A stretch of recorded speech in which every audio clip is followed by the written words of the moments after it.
Before I get started with this commentary, let me give a shout out to Carla Jenkins, who pretty much informed me. She said you might be doing another triple P soon on BNC. Now, if you don't know what BNC is, and I wouldn't blame you if you didn't, it stands for Black News Channel. And let me tell you something, it feels like anything but that. It just seems like they call it Black News Channel and they put black faces there. And then when you find out who the owner is and then what they really stand for, it's like, okay, whatever. But recently I just did a triple P on the root / the read / the weed / the rot, however you want to call it. And in the thumbnail, I put fade to black.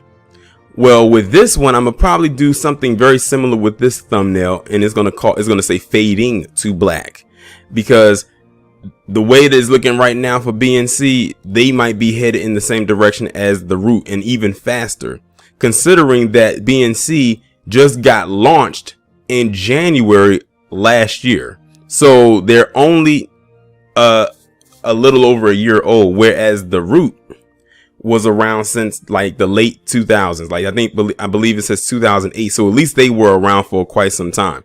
They're only a little over a year in, and like I said, a little over a year in, almost 2 years, and already they're having layoffs. And the layoffs are happening right before Christmas. How about that? You know, it's sad. I'll admit, it's sad when you have to get laid off right before the holidays and whatnot. But then again, I don't really feel bad, because it's like they don't really talk about really much of anything over there worth watching. I'm going to be completely honest. And one of their biggest names that is over there is Mark Lamont, or as some people call it, Mark Lamoise Hill. And I think he's probably the person that they really try to push out there to try to promote this network, but it really falls flat if you really want to be technical. I look at BNC as nothing more than some type of entertainment channel, to be quite honest. And I wouldn't be surprised if they try to mimic what it is that we do over here, or they got their ideas. But the thing is, they just have the capital in order to have their own little network. But it's not even owned by black people. That's the crazy part. BNC is not black owned. It's just black in name and in faces.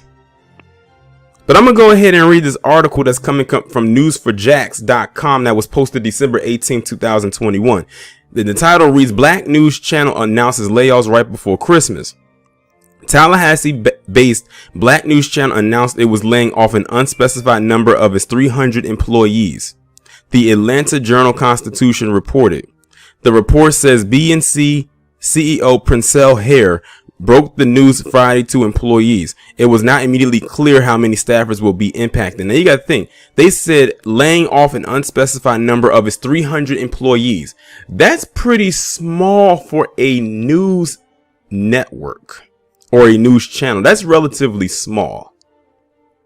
And they didn't specify what the number was going to be. That could possibly mean it's a very high number. And if they only have 300 employees and they lay off a lot of people, they're going to have a hard time trying to recover. The startup cable channel made its debut in November of 2019 and is available in 50 million households. So it actually got started in 2019. Instead of 2000. Well, I mean, it's close to 2020. I mean, it kind of is. It's like just mere months away.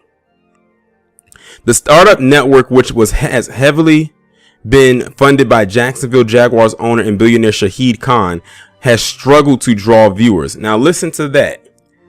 His name is Shahid Khan. Shahid Khan. This is I believe he's an Arab man running a network called Black News Channel. Not Arab News Network, Black News Channel. Just thought y'all should know that. Like I said, they have black faces over there, but it's ran by someone who is not black. That's why you got to really pay attention to these organizations that say they're black in name, but they really aren't even owned by black people. So they really don't have any weight over there except for just having a face and giving out quote unquote news. He said the Wrap tracked the Nielsen's ratings of 124 basic cable channels with Fox News at the top. BNC came in 123rd with an average of 4,000 viewers at any given time. 4,000 viewers. 123rd. I'm surprised they're even still up and running. According to a memo that the Atlanta Journal-Constitution received, CEO Princell Hare broke the news Friday to employees. I am reaching out to you today with some very unfortunate news about a reduction in our workforce. As you know, throughout the course of this year, we have been expanding at a rapid rate. At the same time, the U.S. economy is facing some tough challenges, several of which are heavily impacted by the media industry and the revenue streams that fuel our emerging enterprise. That's all nice and everything that he's saying, that is the economy and everything like that. But when you listen to the paragraph that I read before this, it's not just that economy. It's just that people weren't interested. I am incredibly proud of this team and all that we have built and accomplished. He added, your work has been outstanding, but we have reached a point where a considerable adjustment is needed in order to protect the health of our business and keep BNC moving forward. This is a very difficult day and a reminder that stages of our journey will be arduous and painful. Hare noted that we also recognize and are saddened that this change is coming at this time of the year. BNC is available in about 50 million households. I didn't even know their reach got that far. A network spokesman declined to comment further. Hare, in an interview with AJC earlier this year, said the company had plans to move its headquarters to Atlanta at some point in the future. Well, look, the future's looking kind of bleak. The network's morning show, co-hosted by former CBS 46 host Sharon Reed and sportscaster Mike Hill, work remotely, with Reed in Atlanta and Hill splitting time between Los Angeles and Atlanta. New York Times columnist Charles Blow, who has a weekday show at 10 p.m., spends time in Atlanta and in New York. Well, I can't say that I feel too upset. Of course, you'll probably have some people that's going to be out there saying, oh, well, why aren't you supporting them? Why aren't you supporting black media? I don't consider this to be black media.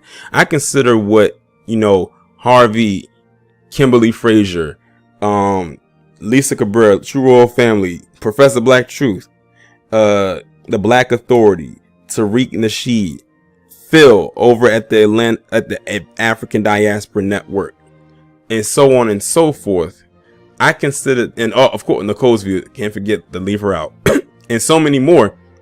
That's who I consider the black media. And truth be told, I wouldn't even be in the least bit surprised if we had an impact on their ratings, because it's no shock or surprise when we hear our talking points coming through their mouth. I mean, damn, can we at least get some credit for some of the stuff, or even all of the stuff that we say? Well, some of the stuff, if you're not going to say anything at all, I guess not. And I don't feel bad for them.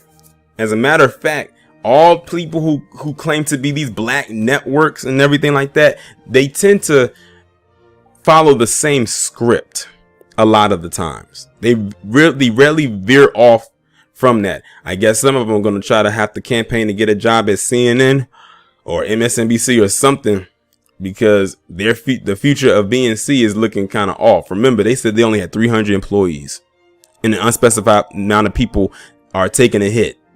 So when they say that and they don't have a number, then that usually means it's going to be a lot of people not a part of the union anymore.